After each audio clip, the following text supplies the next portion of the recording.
Всем привет! Давно не виделись. И сегодня я вас собрал здесь, дабы обсудить довольно долгий, но и не менее важный спекулятивный проект под названием Devola, который прошла множество изменений и редакций и так далее. И говорить о Devole как о строго каноничном проекте будет глупо, но все же это делает каждую эпоху Devola уникальной и необычной, ибо они не похожи на друг друга, а где-то вообще отличаются. И поэтому я решил поведать вам историю Деволы, хоть и мне было тяжело искать информацию, опрашивая знакомых, заставших в то время, или так вовсе отсутствующих. Поэтому некоторые факты могут быть лишь предположением, а не истиной. Что же, пора приступать к работе.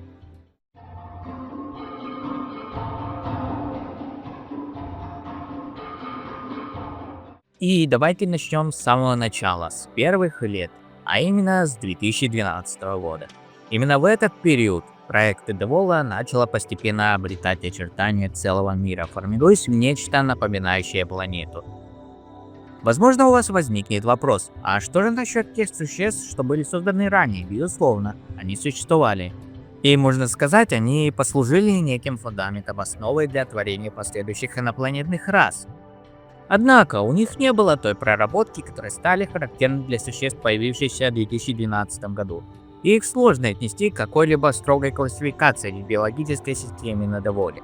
Поэтому их правильнее считать скорее концептами, основами всех будущих творений. Но вернемся к ключевому для нас периоду 2012 года. Тогда Девола только зарождалась, находясь на самой ранней стадии своего развития. На этот момент Девола состояла из нескольких существ, и этот этап смело описать как зародышская стадия или стадия прототипа, где использовался подход, когда разработкой начинается создание нескольких форм жизни, а уже вокруг них выстраивается весь остальной проект, свойственный многим спекулятивным проектам. К сожалению, из-за множества технических проблем и сбоев моего ПК, большая часть материалов и наработок того времени была безвозвратно утеряна. Единственным свидетельством той эпохи чудом сохранились изображения этих двух существ. Итак, давайте же подробно разберем и рассмотрим каждого из них отдельно. Давайте начнем с существа, похожего на рептилию. Трудно сказать точно, какую роль оно занимало в Деволе, поскольку я не помню этого, как и мои знакомые. Единственное, что сохранилось, это фотография. Внимательно посмотрев на нее, я понял, что это существо безумно напоминало существо из спора, дракониста. Скорее всего, так и было. Это существо являлось переработанной версией дракониста и, возможно, даже не относилось к Деволе, ибо в свое время я любил часто создавать симуляции фауны в ванильном стиле спор. И мы постепенно переходим к второму существу. Поначалу это существо казалось мне чем-то незначительным, ничем не примечательным, и по своей сути маловажным. Однако, впоследствии я осознал, что это было не так. На самом деле, оно оказалось весьма и весьма важным, став ранее прототипом создания, которое в будущем обрело культовый статус. И к его дизайну я мысленно возвращался снова и снова. Если быть честным, его первая интерпретация значительно отличается от последующих воплощений. Мне, конечно, очень хотелось бы увидеть его не только в памяти, но и в качественной визуализации, чтобы показать вам. Если объективно судить, первоначально оно, скорее всего, создавалось для подводного инопланетного мира и представляло себя нечто вроде подводной костяной рыбы или некое ее подобие, если это создание вообще назвать можно рыбой. Но что удивительно, даже в этой ранней форме в нем уже угадывались черты того самого существа, которому было суждено появиться в будущем. Пусть оно и лишилось в процессе развития моих проектов своих характерных гребней. И на этих существах заканчивается самая первая задокументированная часть Деволы. И вы, наверное, подумали, а как же планета? Так в том-то и дело. Хоть этих существ можно отнести к Деволе, а конкретно второе только, на деле они старше самой Деволы и использовались в других проектах, поэтому это видео не обязательно будет состоять на 100% из Деволы, ибо я также буду затрагивать не только саму Деволу, но и другие проекты, где идеи Деволе были воплощены или выполнены как отсылка.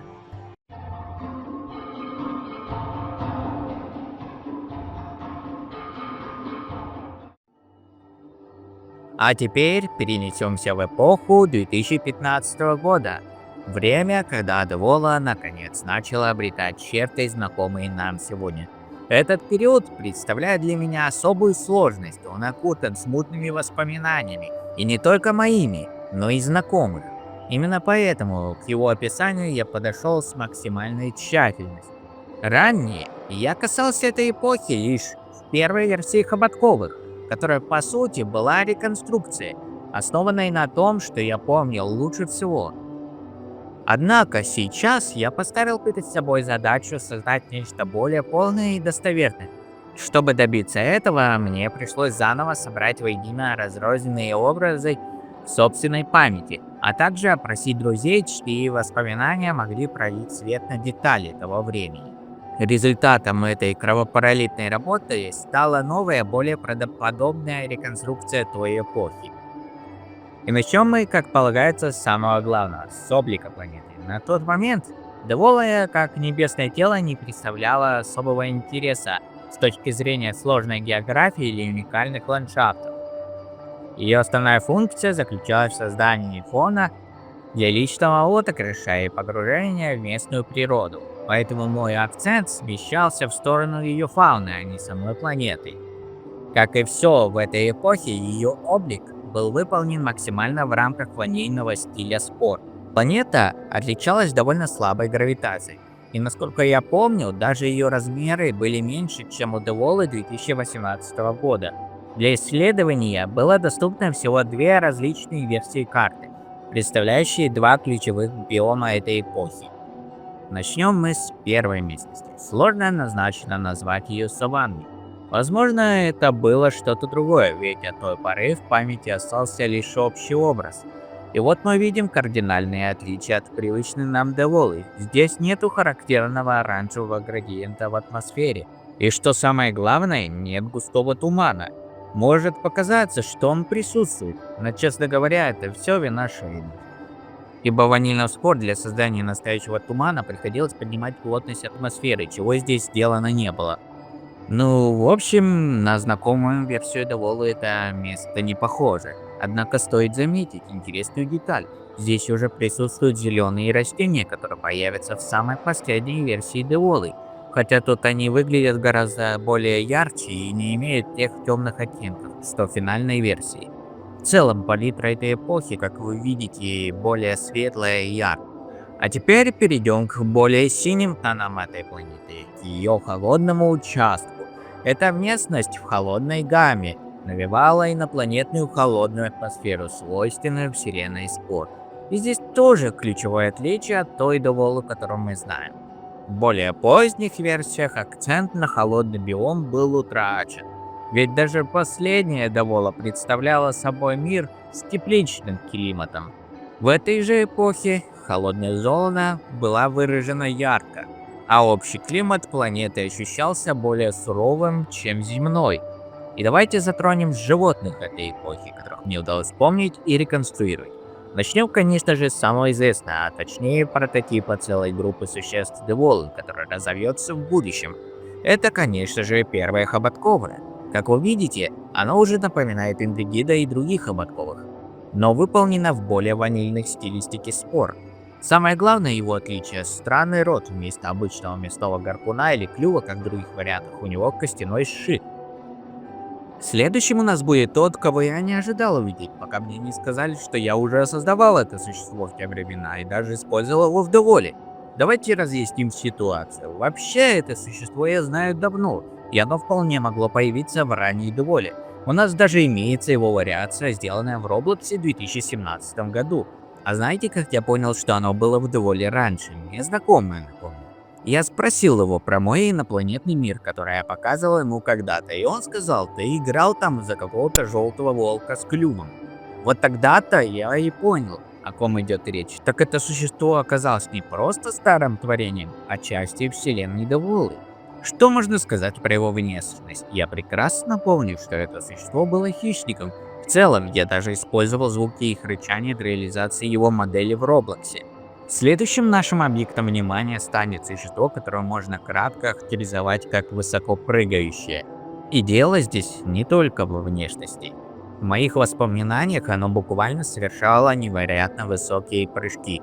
Честно говоря, я почти ничего больше о нем сказать не могу, за исключением того, что оно было немного похоже на другого обитателя Деволы, который появился позже. И это существо было основным героем моих приключений. Из-за него я как раз изучал мир этой эпохи 2015 года. Существо, идущее следом, также не получит развернутого описания, поскольку оно принадлежало скорее к массовке, обитавшей у водоемов. Интересная деталь, оно напоминало хоботковых, но по всей видимости не являлось таковым. Так что о родственной связи тут, возможно, и речи и не идет. На этом эпоха 2015 года заканчивается. Я мог бы попытаться рассказать о большем количестве созданий того времени, но, к сожалению, их облик стерся с моей памяти, и мне не удалось собрать достаточных сведений для их реконструкции. Поэтому плавно переходим к следующему этапу – эпохи 2016 года.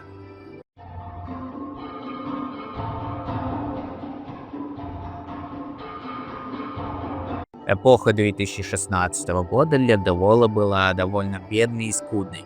В этот период не формировалась конкретной запоминающейся планеты, которую можно было бы выделить и дать ей. Да и ключевых значимых существ по сути не появилось. Все, что там было, это уже знакомое нам существо, которое мы обсуждали в самом начале. В этом году оно окончательно приняло более привычную для нас червеобразную форму тела. Однако его роль была незначительной. Он выступал преимущественно в качестве массовки, созданной для демонстрации моей вариации подводного этапа спор.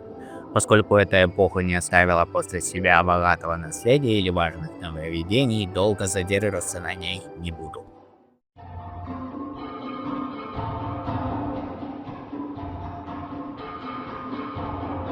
Наконец мы переходим к главному, пожалуй, ключевому событию истории Девола – началу эпохи 2017 года.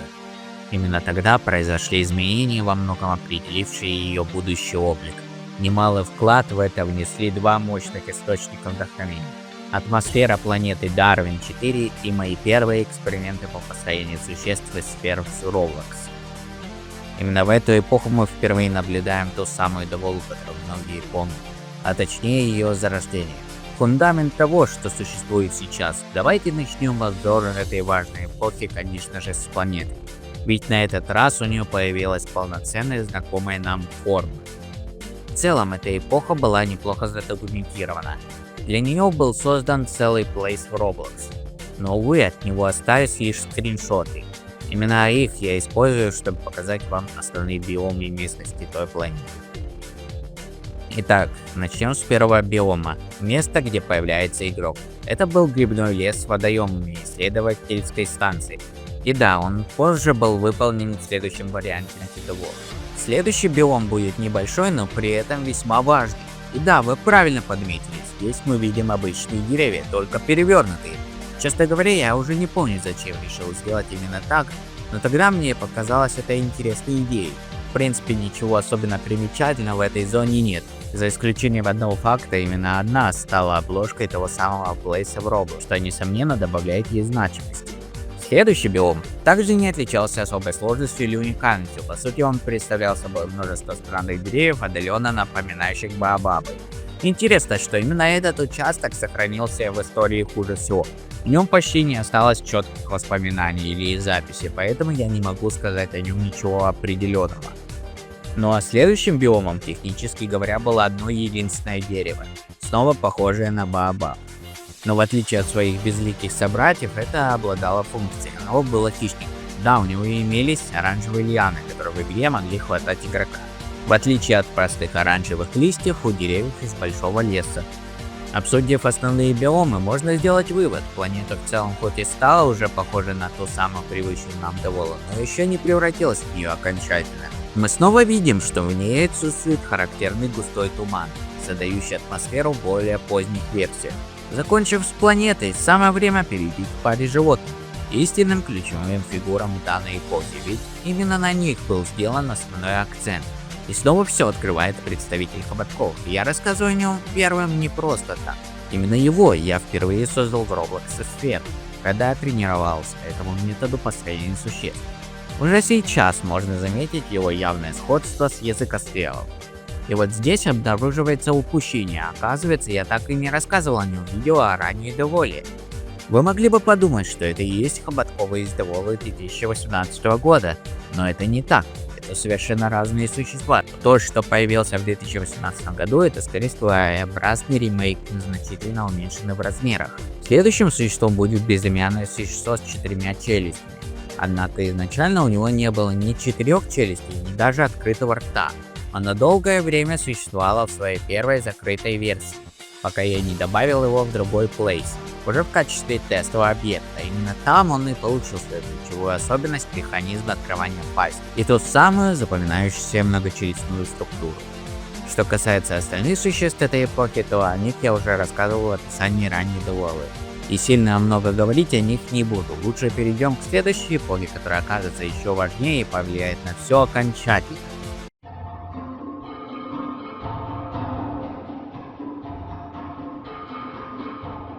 И вот наконец мы достигаем той самой эпохи, когда Девола по-настоящему стала Деволой. Да, изначально она была именно 8-й Деволой, и под этим названием просуществует целый год. Именно этот период можно с полным правом назвать первой полноценной редакцией, которая продлилась с 18 года по 20 год. Но пока отложим в сторону рассуждения об изменениях и перейдем к самой первой версии планеты этой эпохи. Уже здесь можно заметить появление характерного привычного нам теперь тумана и уникальной цветовой палитры того времени, сочетание фиолетового и оранжевого. Сама планета представляла собой нечто вроде Марса, с той лишь разницей, что была немного больше, но обладала гравитацией слабее земной, при этом ее поверхность была плотно окутана туманом, насыщенным, по всей видимости, питательными веществами. Хотя утверждать наверняка, были ли в ту эпоху воздушный планктон, как в поздних версиях, невозможно. Также, судя по всему, воды на планете было не так много, хотя на моменте 2018 года ее, скорее всего, было больше, чем в поздних вариациях Деволы. На фотографиях поздних пейзажей она встречается чаще. Еще одной отличительной чертой стали целые солевые пустыни, что явно указывало на процессы осушения и испарений. Однако, даже эта устоявшаяся версия не оставалась вечно неизменной. Уже в будущем факт масштабного осушения Деволы был официально подтвержден и встроен в ее историю. А в 2019 году развитие планеты пошло полным ходом. Ее концепция была подробно расписана, и она получила новое название, которое мы теперь все помним – Девола-9. В дополнение к этому у нее появились два спутника, один крупный и другой совсем небольшой. 2020 год оказался последним продуктивным для этой редакции, хоть и Девола и до этого порой простаивала. Ее развитие не прекращалось, но в 2020 году акцент сменился не на текущее состояние планеты, а на ее прошлое. Именно тогда была рассказана история о временах, когда Девола была покрыта океанами и подробно описана эволюция хоботков, как они превратились из водных существ в наземных. Что же и до 2021 года, то он стал последним и самым скудным для Деволы. В это время были созданы лишь несколько символических моделей хоботков, которые я использовал скорее для тренировки. Мое внимание уже обращено в будущее, к другим планам и совершенно к другому проекту.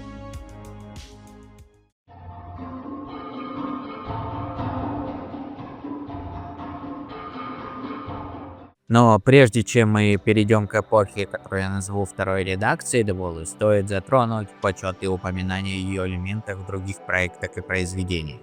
И здесь, конечно, преимущественную роль снова сыграли хоботковые. И давайте приступим. Начнем мы с 2019 года, когда один известный канал Паспор решил сделать ремейк приключения, посвященному подводному этапу игры. Я участвовал в этом проекте и создал для него множество растений и животных. Нас же в этом контексте интересует два существа. Один хоботковый и то самое существо, о котором мы говорили в самом начале ролика. К сожалению, в финальную версию они так и не попали, как и, впрочем, многие другие мои творения, за исключением пары растений. В 2020 году отсылок стало уже больше, и практически все они так или иначе были связаны с хоботковыми. Начнем, конечно, с приключений, в котором я имитировал подводное исследование чужой планеты. Там в качестве скрытой отсылки был оставлен череп неизвестного хоботкова. Другой представитель этого вида появился в одном из моих комиксов, где также использовался как элемент косметического лора. А в новом комиксе уже не было конкретного существа, но был персонаж, отсылающий к Деволе, по имени Деволия. У нее в виде заколки для волос было украшение в форме индигита. Также с 2021 по 2023 год существа из Деволы активно перемещались в мир Энерии, находя там свое новое применение и аудиторию.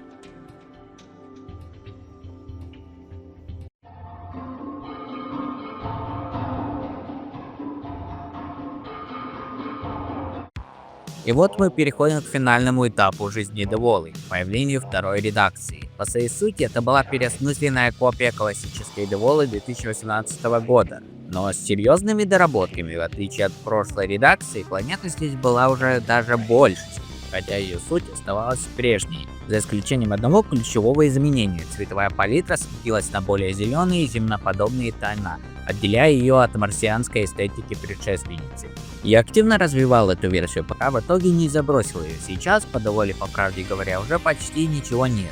Последним, что вышло в свет по ее вселенной, стало существо из другого проекта, так еще и другого автора. И это снова был Хоботковый.